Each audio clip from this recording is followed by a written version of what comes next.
જય દ્વારકાધીશ, જય ગૌ માતા, જય માતાજી। તો મિત્રો હું છું જીવદયાનો વગડો ગૌશાળામાંથી સોલંકી સંજીવા। તો મિત્રો આપણે એક બહુ દુઃખ ભરી વાત છે કે મિત્રો આ ભાઈશ્રી છે કે આપણે તમારું ગામ વિસનગર બરોબર। તમે અહીંયા કેમ આવ્યા હતા? કામ કરવા આવ્યો હતો ભેરડી, પણ અહીં ભાઈ બોલાયો હતો નહીં, હતો નહીં ને એટલે પછી કોણ ભાઈ હતા? આદિવાસી હતો। આદિવાસી ને તમને શું કામ માટે બોલાવ્યા હતા અહીંયાથી? એ કાંક પાઇપલાઇન વિસનગરથી આપણે બનાસકાંઠામાં કામ છે એવું કરીને એમ ને? બરોબર। પછી એ ભાઈએ કોઈ કોન્ટેક્ટથી કોલ દ્વારા બોલાયા તમને કે ના? એ પહેલાં ભેરો મજૂરી કરતો હતો ને। હા બરોબર, ભેગો હતો તો આ રીતે તમને અહીંયા બોલાવ્યા બરોબર। તો પછી શું એ હતો નહીં પછી શું કરે? બરોબર, હાલી હાલીને આટલી આવ્યો તો તમે એમના વિશ્વાએ શેઠ વિસનગરથી અહીંયા બનાસકાંઠામાં આવ્યા। મિત્રો ભીલડી પહેલાં આ ભાઈશ્રી છે તેમના વિશ્વાએ ભીલડી ઉતર્યા હતા ને મેં ભીલડીથી એક ગામડામાં બોડાલ ગામ ઉતર્યા ને બોડાલ ગામથી છત્રાલા આવ્યા। તો મિત્રો અમને જાણ મળી કે કોઈ ભાઈ છે ગરીબ ઘરના। તો મિત્રો તેમને પહેલી વાત તો હવે શિયાળાની ઋતુ ચાલુ છે તો ખાવા પીવા માટે કંઈ નથી, એમની જોડે ભાડાનો પણ એક રૂપિયો નથી અને મિત્રો પછી ઊંઘવાની પણ કંઈ સગવડ નથી। તો મિત્રો અમને જાણ મળતા જ હું અમારા છત્રાલાના બસ સ્ટેન્ડ ઘરે હતો ને ફોન આવ્યો મારા ઉપર કે આવી રીતે અમની પરિસ્થિતિ છે। તો મિત્રો હું ઘરેથી છત્રાલા ગામ બસ સ્ટેન્ડ આવી અને મિત્રો એમને પૂછ્યું કે મિત્રો અમને કહ્યું કે વિસનગરથી હું છું ને મારી જોડે ખાવા પીવા માટે અને કંઈ મોબાઈલ પણ નથી અને મિત્રો કંઈ રહેવા માટે સગવડ પણ નથી। અને હું એમને પૂછ્યું કે હવે શું કરીશું તમે? તો કે હું બસ સ્ટેન્ડમાં આખી નાઇટ કાઢીશું, ભાડું આપશો તો હું ઘરે જઈશ।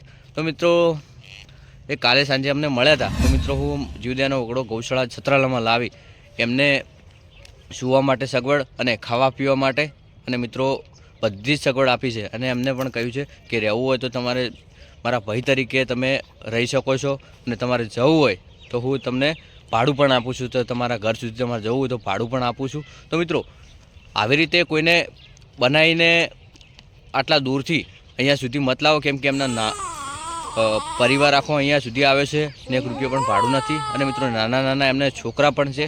તો મિત્રો શિયાળાના બીમાર પડે તો મિત્રો તમે તો આ રીતે બનાવીને આવી રીતે બોલાવો છો તો આગળથી આવા લોકોને ગરીબ આવી રીતે લોકો હોય તો તેમને તમે અહીંયા લાવી હેરાન ના કરો, કેમ કે મિત્રો તેમને એક નાનું પણ છોકરું છે તો મિત્રો તેમને શું તકલીફ પડે એ તમને ખબર છે।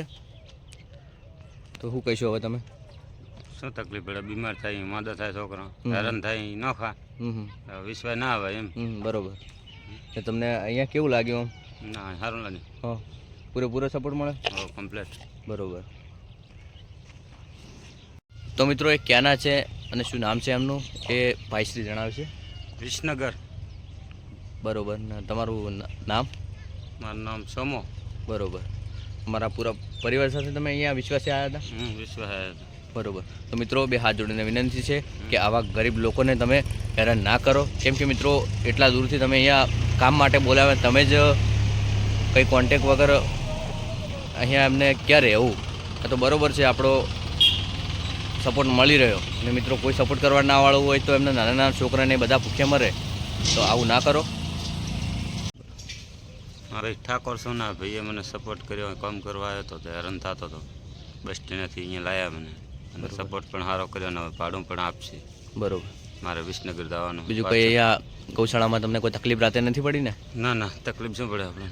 કેમ? સપોર્ટ તમે સારો કર્યો એટલે બસ એ તો સપોર્ટ તો જો ભાઈ બધા જીવોની સેવા કરવા એ મારું કામ છે, બરોબર ને? તમે મારા ભાઈ છો, ભાઈને ખવડાવવું એ ના તો મોટી વાત નથી, બરોબર? સપોર્ટ કર્યો એનો સારો।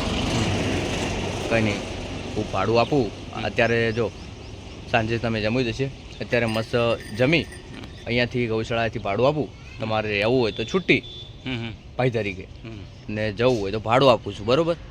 તો મિત્રો આવી રીતે બનાવીને લોકોને એટલા દૂરથી અહીંયા બોલાવો છો, કંઈ પણ જગ્યાએ આવા લોકોને તમે બનાવીને આવું કામ કરો છો તો ના કરતા, કેમ કે મિત્રો એમનો પરિવાર છે, નાના છોકરા છે, તો મિત્રો બીમાર પડી જાય તો એમને કોઈ સાચવવાવાળું હોતું નથી। તો મિત્રો હવેથી આ બધું ધ્યાન રાખજો, તો મિત્રો આવા ગરીબ લોકોને કોઈ તકલીફ ના પડે। જય ગૌ માતા, જય દ્વારકાધીશ। આ છે આપણો જીવદયાનો વગડો ગૌશાળા છત્રાલા। તો મિત્રો તમને પણ આવી રીતે કંઈ પણ જગ્યાએ જો આવા ગરીબ લોકો ફસાયેલ જોવા મળે તો એમની જરૂરથી મદદ કરજો, કેમ કે મિત્રો ઘણા બધા લોકો બહુ દૂરથી અહીંયા સુધી કામ માટે આવે છે અને મિત્રો વિશ્વાસે આવે છે કે અમને જોડે ભાડું પણ હોતું નથી, ખાવા પીવા માટે પૈસા પણ હોતા નથી, તો મિત્રો અહીંયા સુધી આવે છે તો મિત્રો તેમને આવા ફસાવવામાં આવે છે તો મિત્રો તેમનું જરૂરથી કામ કરજો અને સેવા આપજો. તો મિત્રો અમને જાણ મળતા જ હું આપણી ગૌશાળાએ લાવી એમને ત્યાં ગૌશાળાએ જમવાનું અને બધી વ્યવસ્થા કરાવી હતી અને એમને મિત્રો સવારે ઘરે જવું હતું રાજકોટ. તેમને 2000 ભાડું પણ આપ્યું હતું અને મિત્રો તેમને તરત જ રાજકોટ પરત મૂકવામાં આવ્યા. જય ગૌ માતા.